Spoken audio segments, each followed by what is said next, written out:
我的巨婴于龙公开秀恩爱，这对夫妻甜到掉牙。他不是成熟稳重，却给了他一生的安全感。婚姻的本质是什么？是柴米油盐的平淡，还是彼此搀扶的深情？对于杨咩咩来说，答案很简单，于龙。一个外表普通，性格温和，甚至在某些人眼中不够成熟的男人，却用他的方式成就了他这一生最温柔的奇迹。他叫他我的巨婴。他说我不成熟，那就让我的孩子气变成你最大的依靠。他们的故事不是童话，但比童话还甜。一个撑伞的男孩闯入他暴雨的世界。6年前的一个夏日午后，暴雨倾盆。杨咩咩站在图书馆门口，手里握着没信号的手机，心情烦躁至极。就在他快要绝望时，一把蓝白相间的伞稳稳地罩住了他。你要去哪？我送你。他愣住了，抬头看见了那个笑容干净的男生于龙。一路上，他们从文学聊到电影，从家乡聊到梦想。那天的雨很大，但他的心却第一次觉得温暖。他没有想到，那一场雨竟成了命运的起点。宠溺是藏在日常细节里的热烈深情。真正打动人心的爱情，从不是一次性的大手笔，而是日复一日的点滴守候。他不需要纪念日才制造浪漫，因为对他来说，他的存在本身就是节日。他记得他不爱吃香菜，却从不让香菜出现在餐桌上。他习惯洗澡前喝水，他会默默把温水放在他床头。他看似孩子气的宠溺，其实藏着对他最细致的观察与最深的理解。他的温柔没有台词，却胜过千言万语。每一个看似微不足道的瞬间，都悄然在他心里扎根，生出安心感与归属感。不是轰轰烈烈，而是细水长流才最动人。结婚不是终点，而是宠爱的新起点。许多人以为婚姻是爱情的终点，激情退场，责任登场。但于龙却用行动告诉我们，真正的婚姻是宠爱的升级版。他没有因为成为丈夫而松懈，反而更加用心呵护他的情绪与日常。当他想证明自己可以，他却用拥抱告诉他，你不用逞强。婚姻不是让彼此学会独立，而是有了一个可以依赖的理由。他不期待他成为完美的贤妻良母，只希望他继续做那个撒娇、爱笑、偶尔小脾气的咩咩。他愿意承担生活的粗糙，让他心中永远柔软。这不是逃避现实，而是一种深情的担当。巨婴先生的100件日常小事。他或许不懂如何高谈阔论人生规划，但却用最本能的方式表达爱、细节。他不是成熟的模范，却是温柔的典范。每一封手写情书，都是他将爱具象化的努力。每一次等他加班回家，都是他用时间交换的安心。他记得他小时候爱的小动画，专门定制情人节花束，就是想让他知道你被记得，被珍视。他甚至为他胖了几斤而感到高兴，只因为更有爆感。这样的爱不是幼稚，而是极致的体贴。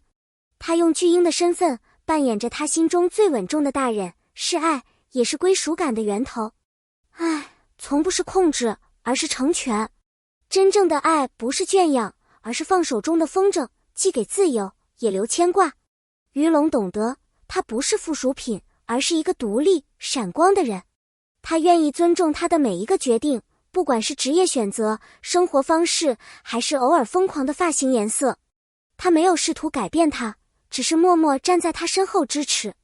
因为他知道，爱一个人，就是让他在你面前做最真实的自己，无需伪装，无需压抑，甚至可以任性，可以累，可以脆弱。于龙说得对，你不必变成我期待的样子，你只要继续做你自己。这样的爱不是控制，而是最深的成全。温柔是一种力量。很多人误以为温柔是软弱，是妥协，但真正的温柔是无需吼叫却令人安心的坚定，是在风暴中依旧不离不弃的勇气。于龙的温柔体现在他凌晨守着发烧的他，体现在街头挡住流言蜚语的那一刻。那不是冲动，而是一种沉静而深厚的底气。他不靠高声保护，而用陪伴与信任修建起最坚固的情感城堡。他相信他，不是因为他永远正确，而是因为他值得相信。这种毫无条件、无需理由的信任，是一个人能给另一个人最珍贵的安全感。温柔从来不是脆弱，而是有力量的爱。婚姻的真谛，你变娇气，我更努力。世俗总喜欢要求女人懂事，要忍让，要独立，要坚强。但在于龙眼中，婚姻不是让对方学会吃苦，而是互相卸下盔甲的过程。他希望她娇气，因为那是他最纯粹的模样。